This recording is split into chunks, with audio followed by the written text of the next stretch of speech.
Tak terima dituding menikah hanya untuk mengincar harta Sule, ini pembelaan Natalie Holzer. Drama perceraian antara Sule dan Natalie Holzer rupanya belum berakhir. Meski sudah diputuskan bercerai, namun drama perceraian keduanya belum kunjung selesai. Center dikabarkan jika Natalie Holzer berniat menikah dengan Sule hanya untuk mengincar harta. Tak terima dengan tudingan tersebut, Natalie Holzer lantas buka surah. Ya, seperti diketahui, usai dinyatakan bercerai, Sule akan memberikan biaya kebutuhan untuk Azam senilai 25 juta rupiah setiap bulannya. Selain itu, berdasarkan putusan pengadilan, Sule wajib memberikan harta kepada Natalie Holzer, yakni 1 rumah dan 2 mobil. Mengenai biaya keperluan Azam, Natalie Holzer mengungkapkan dia tidak meminta uang tersebut. Harta dan uang nafkah itu justru ditentukan Sule, mantan suaminya yang memberikan nominal itu kepada Azam. Natalie Holzer juga menjelaskan terkait aset-aset yang ia terima dari Sule.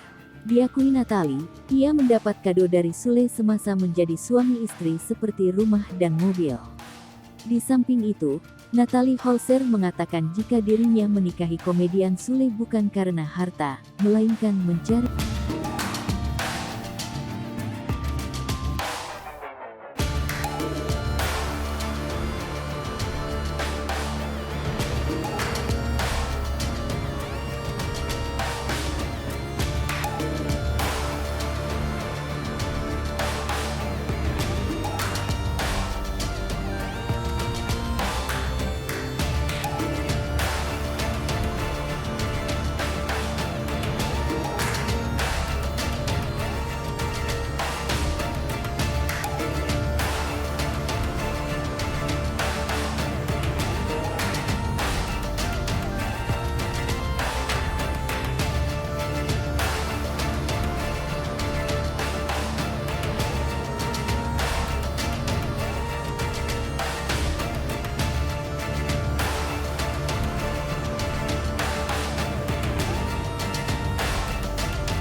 Hai pemirsa Sri Popo TV, jangan lupa komen, like, dan subscribe, serta tonton terus berita-berita terupdate lainnya ya.